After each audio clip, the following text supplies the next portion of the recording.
Good afternoon and welcome to this week's edition of Halftime Talk. I'm delighted to be joined by Mohammad Hossain, Director General, Power Cell Power Division at the Ministry of Power, Energy and Mineral Resources at the People's Republic of Bangladesh. Good morning, Mohammad. Good morning from my side and good afternoon from your side. Thank you. Well, it's a pleasure to have you join us this end of the third quarter, start of the fourth quarter of 2021, a moment of transition, particularly as we sit on the doorstep of winter and the massive demand for natural gas. Demand for electricity in Bangladesh is projected to grow substantially in the coming years. Let's start off with that big picture. Ultimately, how will this be financed in a world that seems somewhat hesitant to give money to fossil fuels? Thank you, Sean. You are right that we have a power system master plan. We have prepared it in 2016, though it is now under review. As per our PSMP 2016, we have projected our demand by the year 2041, where we have a vision to become a developed country. And at that time, our demand will be around 50,000 megawatt. And to face that demand, we have projected our generation capacity of 60,000 megawatt. Now, question of this financing, as you said, that you are, I think you are aware that we have increased our generation during the last 12 years, which was 5,000 in 2009. Now it is 25,000 megawatt, which is really unprecedented. And to generate this power and also to transmit and distribute this power, we have invested already 25 billion. So that is also a huge, you see the amount for a developing country like us, but we haven't faced any problem in raising this investment. Somehow, it was a good start. I can say that when we have started IPP back in 2000, in fact, at around we have started in 1998 with the policy. And after that, due to our this very investment-friendly policy, transaction documents, and also our payment track record, we have been even defaulted any time to pay our IPP owners. So because of that, the investment was not a problem for us. Besides that, we have also explored some innovative financing like export credit agencies. You have heard the name ECU financing. We have introduced bidders financing. And we have also made a joint venture with our public entities and the investors. So through this, we have managed this investment, and I believe that due to our previous track record and also this sort of arrangements, investment will not be a problem for us for scaling up this generation for the rest of the period. Well, certainly the timing of looking forward, we have in the next few weeks COP26, which is the global meeting to take on the big challenge of climate change, where we're expecting to see a carbon price perhaps. But generally speaking, we are now in the era of the Joe Biden presidency in the United States and no longer the Donald Trump. And with that Biden administration, there's a big push towards the green economy to move away from fossil fuels. And of course, US companies account for the majority of Bangladesh domestic natural gas production and are amongst the largest investors in power projects in Bangladesh. How is Bangladesh going to navigate that, given that these companies will be under pressure domestically back in the US to step away from backing fossil fuel investment? Yeah, you were right that the US has a long track record of investment in Bangladesh. As I was mentioning, the first IPP in Bangladesh, which is 360 megawatt IPP project, which was a very successful project, and the tariff was still a ever lowest tariff in the world. That was developed by a US company, which is AES. Again, you see the first LNG FSRU, floating LNG terminal, that has been also supplied by Accelerate USA. And most of the generator turbines are from GE USA. And as you said, the primary energy shale, Unicol, most of the companies, in fact, are the US investors. So I think this is one thing. And as you said, the agenda of net zero regime or the greener world of Biden's agenda is not only the agenda of the Biden. I think is the agenda of the whole global community to save this earth. And you know that our honorable Prime Minister, she is also a chairperson of the Climate Forum. Though we are not the emitter, by the way, but we are the victim of this global warming and climate change. So we have a commitment. I believe that this is a transition, and you have already witnessed that we have already abandoned 10 coal-based power projects which were under various stages of implementation. So we have abandoned those coal-based power plants. But you see, as you mentioned, this primary energy gas or this imported energy LNG, these are more cleaner than coal. So we will definitely have some transition time to fully shift from this fossil fuel to renewable energy. And you cannot, in fact, as a country like us, you cannot fully bank on renewable energy, because this is our one is the solar, which is variable renewable energy. And you cannot make the grid stable only through the renewable energy. So we'll have.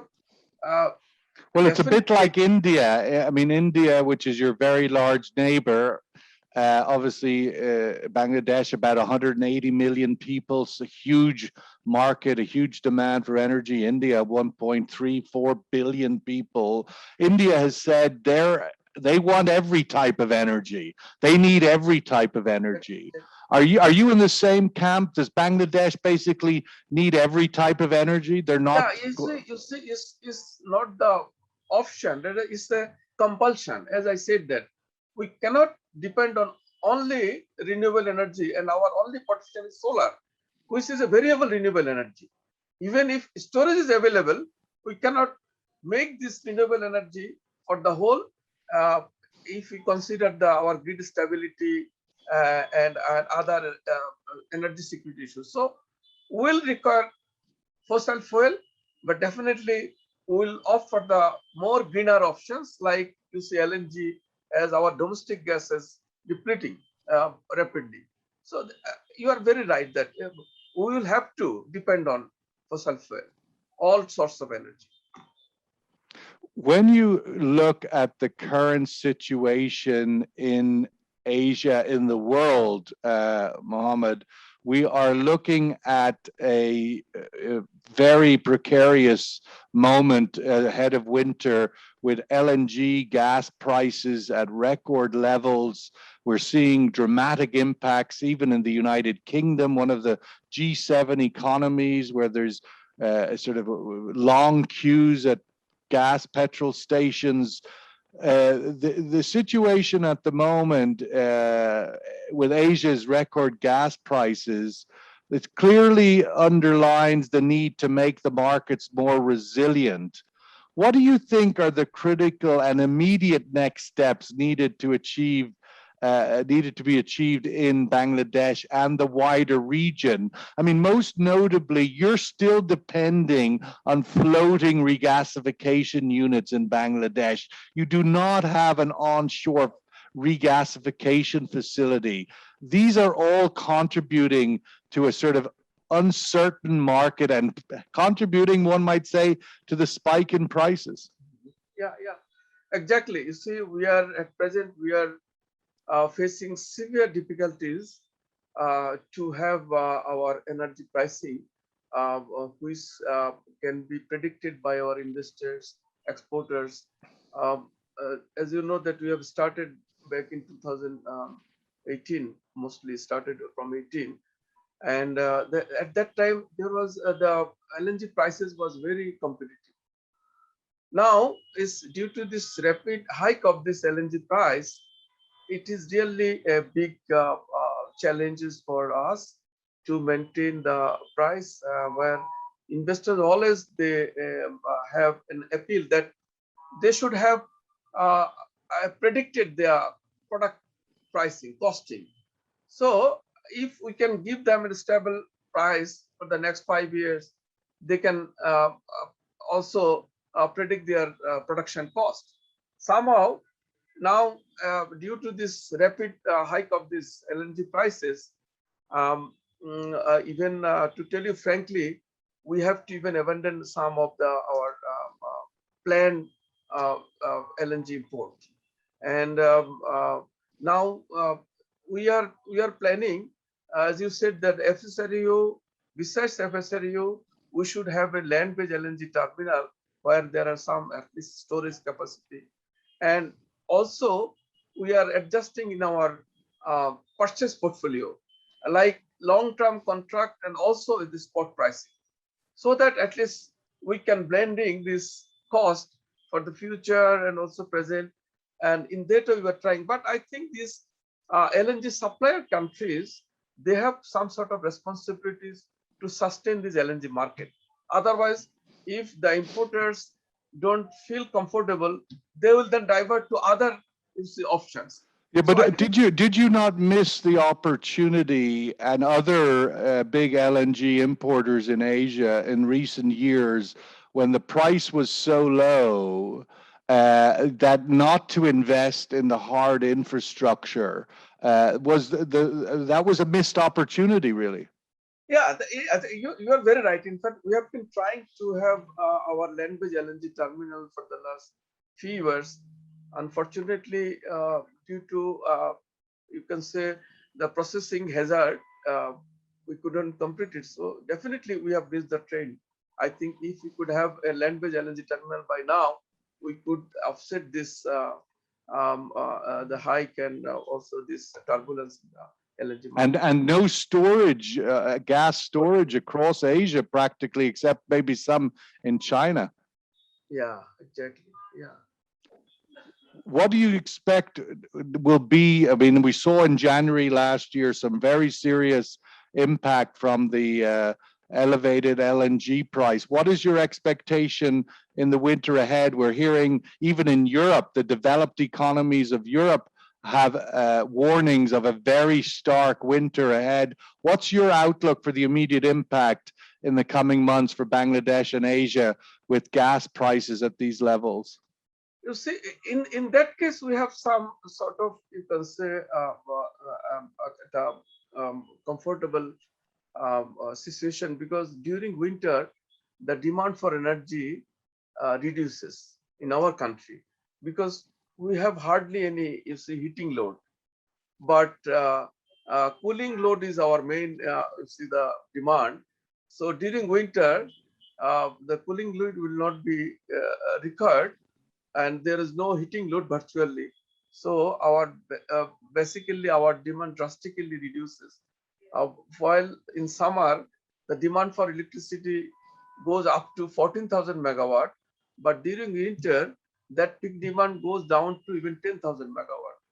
So that is, at least we have some sort of you see the relaxed position during this winter, but we cannot afford to sustain if it continues for long, even years after years. That Well, would be, we're seeing it for the second time in 1 year. yeah, that's the concern. That's the concern. If it continues until the next summer, then we will have really a challenge. Really a challenge.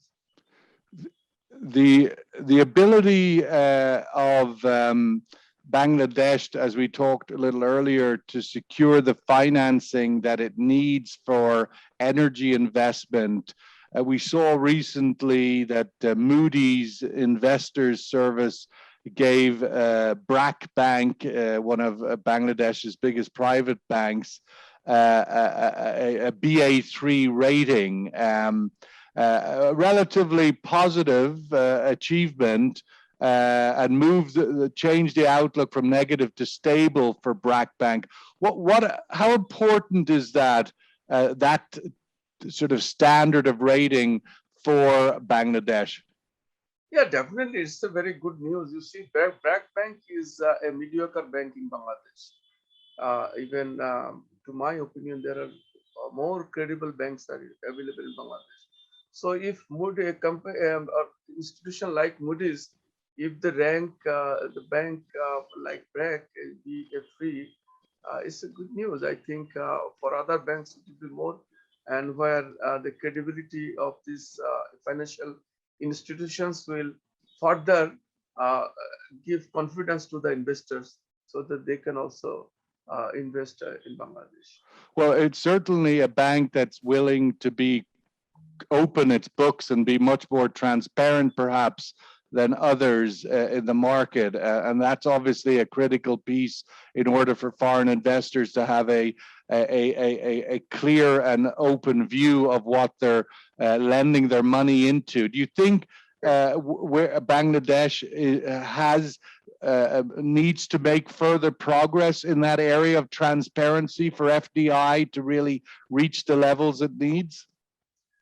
At least for the power sector, I can tell you again, let me reiterate that power sector is the transparency of investment, credibility of power sector already is now beyond question. You see, now we have to rather rationing. We have to keep some of the investors in the queue. They are eager to invest in the generation, transmission, and distribution. As our generation has reached to a very comfortable level, which is almost, you can say, 1.5 times of my demand. So we rather go slow as far as generation is concerned, but we are giving due importance to transmission. That's why we have also drafted a policy for private sector in transmission. And investors are there. They are knocking at my door every time. When can this will be in public so that they can. So I think for power sector, it's not a problem for investment. Mohammad, we see obviously China, Japan, South Korea are among the world's nations that have committed to the net zero carbon target by 2050, 2060, but ultimately moving to net zero. Part of this push will see a reduction in heavy coal use and perhaps a move to natural gas, but even that now we're seeing might be under question. There's push against gas even in Europe, all in its efforts for a better environmental option. I mean, I'm wondering from your thoughts how this push to green may jeopardize investment in fossil fuels and leave a supply gap for countries like Bangladesh. First of all, let me first defend this step initiative of these few countries, but I would rather supplement that this is not only the responsibility of few countries. This is the responsibility of the whole world, as we have already discussed that President Biden has also echoed in the same manner that has a encouragement, inspiration for the whole global community.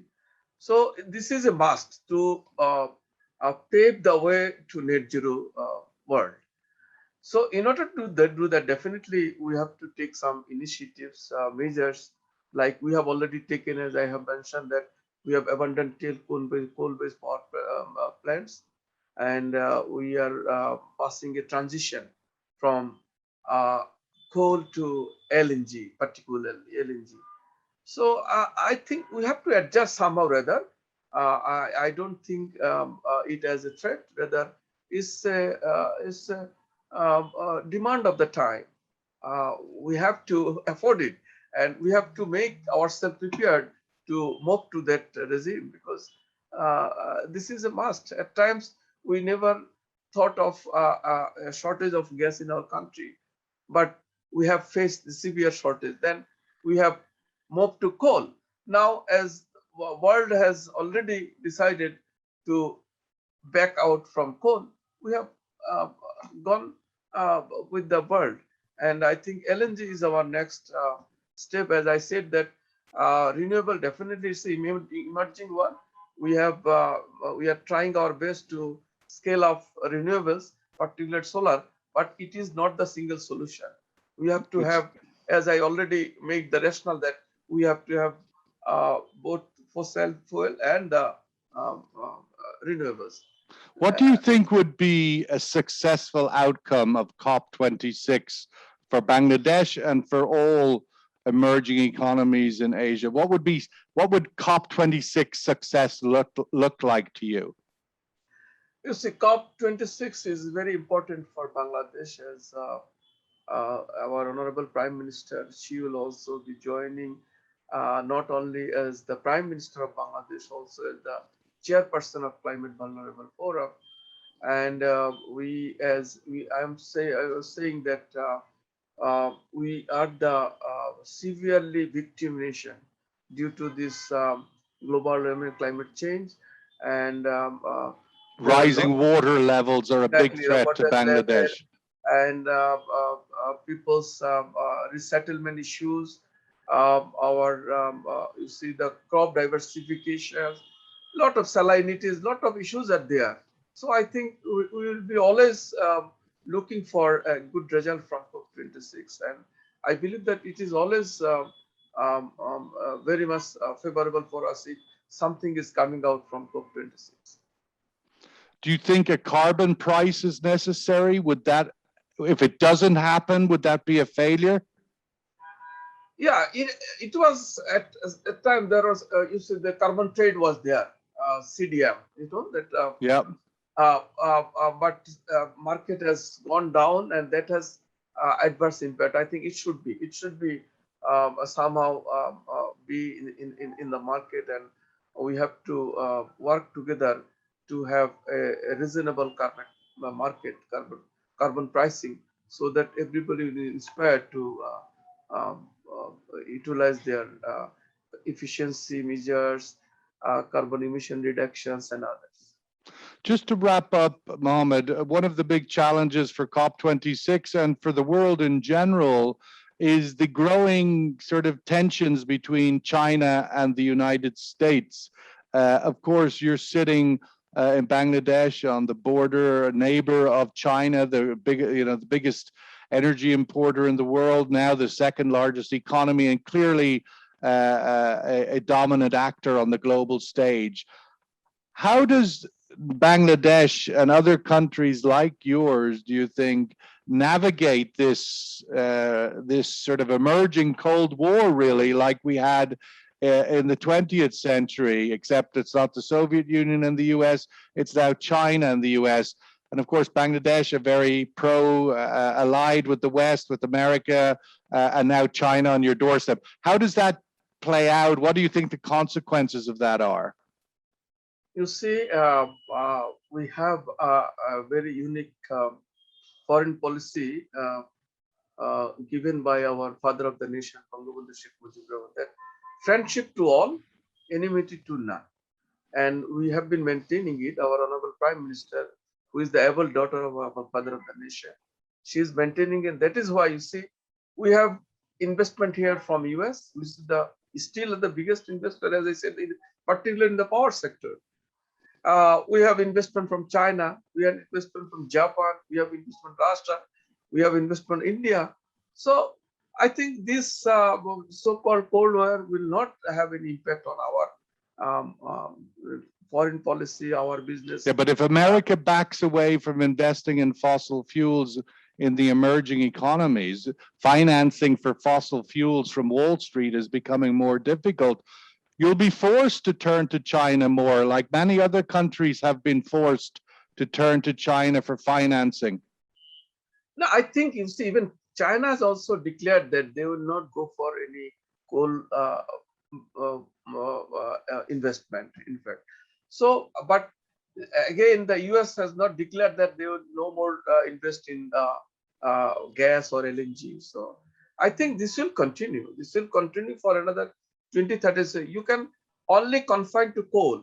However, there is a consensus that we should not have coal in the energy or other generation. But still, you see LNG markets, the US is dealing with it, other countries are dealing with it, and you cannot all on a sudden uh, back out from this LNG, because this is a, though this is fossil fuel, but it's a cleaner energy, it's a clean energy. So to my understanding, it will continue, and as long as it is continue, US will be in it, and US investment will be there also. Well, I'm afraid, Mohammed Hossain, we have run out of time, but I'd like to thank you very much for joining on this week's edition of Halftime Talk. Mohammed Hossain, with the Director General with the Ministry of Power, Energy and Mineral Resources at the People's Republic of Bangladesh. Mohammed, thank you. Thank you, Mr. Shan. Thank you. And again, thanks all the people behind this half hour talk. Thank you. It's a pleasure. All the best. Thank you.